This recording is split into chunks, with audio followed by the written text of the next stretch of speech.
What's going on, guys? Gomes here back again on another MLB The Show 19 Diamond Dynasty video. Y'all already know what day it is. It is Friday. Brand new roster update, the 4th inning program, new headliners, new moments. A whole slew of content has dropped into the game. And let's not waste any time, right into the roster update. I have not had a chance. Okay, I guess I clicked on Inside Edge. I have not had a chance to look at anything yet, so this should definitely be interesting. And we are, of course, going to start over in right field. Christian Yelich gets a +2 to a 91 overall, really hitting the upper echelon tiers of players at this point, +5 and 13 power and 2 vision as well. So Yelich's price, I assume, is going to rise quite substantially. Mookie Betts getting a -2, so Christian Yelich surpasses him now in overall -4 and 12 contact and -11 power versus lefties. Still a great defensive player, but a huge offensive downgrade right there for Mookie, especially versus lefties. Obviously, Garcia for my Tampa Bay Rays goes up +1 to a 79 on the brink of gold.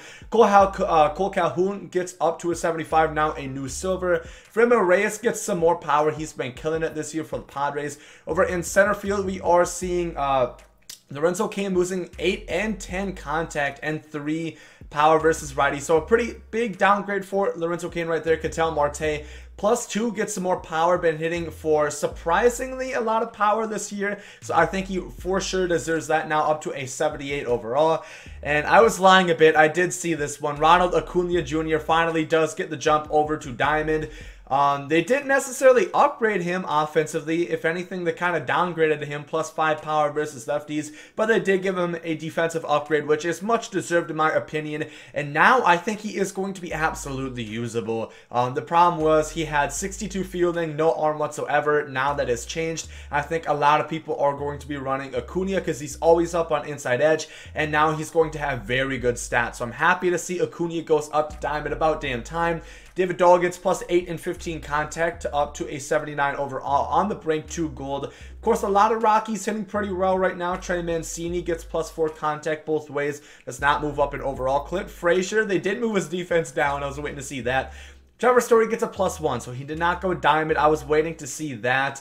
They did move his power versus lefties down -3. I kind of expected that. If they didn't, I think he would have went up to a Diamond, but like he wasn't hitting for much power versus lefties within the last 30. I guess that's fair, but I still think he's a guy that you want to hold on to, and he's going to be Diamond at some point this year. Tim Anderson gets +11 contact versus righties. Jorge Polanco gets a +2 on the brink to gold, 79 overall. Big contact upgrades, of course. I think he is currently the American League leading hitter right now, +7 power versus righties as well. Javi Baez does get +3 and 6 versus lefties, -5 vision, which really does hurt because his vision already was really small, P-size PCI, but versus lefties, he's absolutely going to kill at this point. Manny Machado gets a -1 like I predicted. Jose Ramirez goes down to a gold. I didn't necessarily think they were going to do it, but they did. He's been awful this year. I thought maybe they're going to hold on to the fact that he's been doing decent last year, or that he had an MVP caliber year last year, but I guess not. They did move his power versus lefties down, which is interesting because he was actually hitting pretty well versus lefties recently. But he moves down to an 84. Then Manny Machado loses 11 contact and -9 power versus righties. He does get better versus lefties though, so not too huge of a downgrade. Mike Moustakas does get the jump over to gold. Been killing it this year for the Brew Crew, +6 and 8 power versus righties and lefties. Josh Donaldson going -2 to an 80 overall. It's sad to see. I've been a long-time Josh Donaldson supporter, but he's just not doing it right now. Vlad Jr. goes down -2 to an 80, which I guess is kind of fair. He loses a lot of contact, -6 power versus righties. I was never a huge fan of them starting him at an 82 overall regardless, after having never played an MLB game. Eduardo Escobar getting a huge boost, +10 contact left, +5 and 12 power. I think he is going to be gold at some point this year. Very surprising Diamondbacks and Eddie Escobar, former Twin. Really like to see him doing well. Tommy La Stella +6 and +13 splits versus righties. Right now, I think he is currently leading the vote for American League second baseman over like Brandon Lau. Just interesting right there. I think he might deserve it a little bit more. David Boat gets a +5 up to a 75 overall. He is now a silver. DJ the Mayhew gets +9 clutch, nothing too big right there. David Fletcher goes up to a silver, +2 to a 76, getting some contact. Howie Kendrick moves up +2. Ian Kinsler goes down to a bronze. Brandon Lau, speak of the angel more so, +3 and 15 power, 6 and 9 contact, so I like to see that. Nick Senzel getting a +2. First baseman, both Muncy and Edwin Encarnacion both get the jump over to gold. Encarnacion slugging a lot of home runs as always, and Max Muncy, of course. You guys know what he did to Madison Bumgarner. Jose Abreu gets power versus righties, but loses pretty much the same versus lefties. Luke Voigt up to a 78 overall, getting 8 and 4 power, really good budget card. Pete Alonso getting a +3 to a 78 overall. That's a nice jump for him. A lot of power for the rookie. G-Man Choi getting a +3. Already like to see the memes going up. For catches, we see is Manny Grandal getting a +1 to an 83. So he now is getting, I think he's the highest rated, or he's tied the highest rated catcher alongside JT Realmuto, +2 and 3 contact, and +10 power versus lefties. So Yasmani Grandal really getting up there. Robinson Chirinos loses some contact and power versus left-handers, but he does gain versus righties, so that is good to see. James McCann moves up to a silver. Been a really underrated catcher for the Chicago White Sox this year. Astudillo goes down to a bronze. He got sent down, which I guess we got the memes up for G-Man Choi, and we got him down for Astudillo, which sucks to see. For closers, we have Josh Hader getting +3 walks per nine, does not move up in overall, however. Aroldis Chapman loses 3K per nine, but gains 9 walks per nine, which if you ask me, that's probably an upgrade, and he does move up as well. Brad Hand gets a +1 to an 83 as I predicted, +2 hits and +2K per nine, also +4 walk per nine, and 7 home runs per nine. Low-key diamond investment, in my opinion. Ken Giles getting an upgrade as well. For relievers, we have Seth Lugo getting a +3 to a 78. Taylor Rogers going to a 77. Craig Stammen -2 to a 76. No new silvers or anything like that. However, Noah Syndergaard does move down to an 85, which I think it should have happened a little bit earlier, but I think it is deserved. He's not really pitching all that effectively this year. Charlie Morton goes up to an 84 on the brink of diamond. You love to see it. Alongside Zach Greinke also getting a +1 to an 84.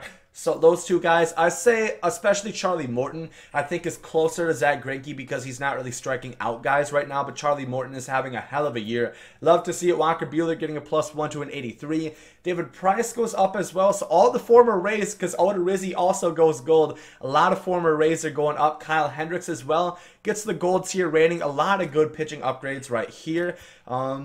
Chris Archer goes down to a 76, which... you guys know my feelings on him. Brandon Woodruff getting a +2 to a 77.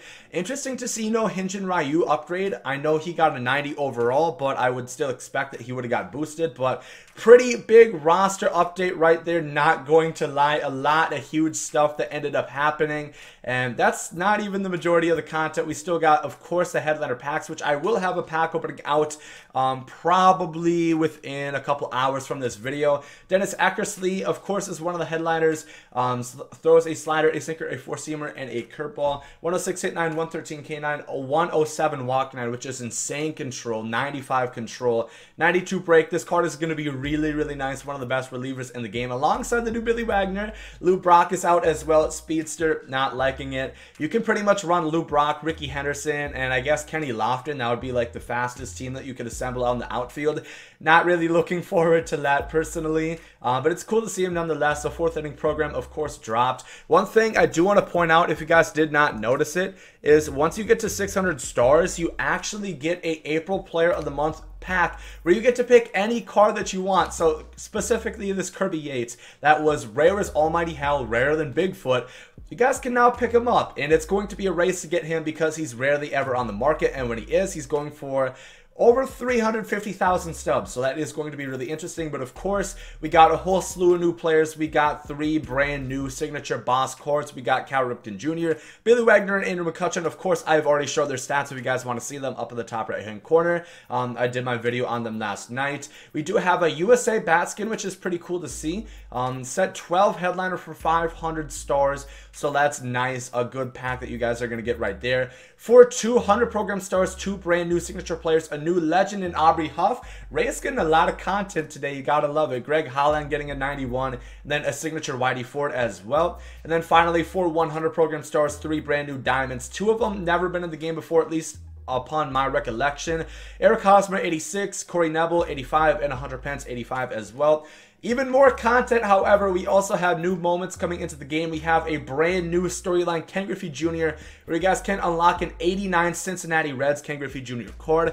Basically, the best way I can put it, imagine the breakout Ken Griffey Jr. swap his contact and speed for power, and this is going to be Ken Griffey Jr. I think he looks a little bit better. Still not the best Ken Griffey Jr. we're going to get, but if you look, you get 30,000 XP plus from completing all of these moments, and they actually do directly correlate and tie into the 4th inning program. Of course, the 4th inning program also getting some brand new moments, over 10,000 XP, 3,000 stubs, then new top snell moments as well. A whole bunch of new content added into the game.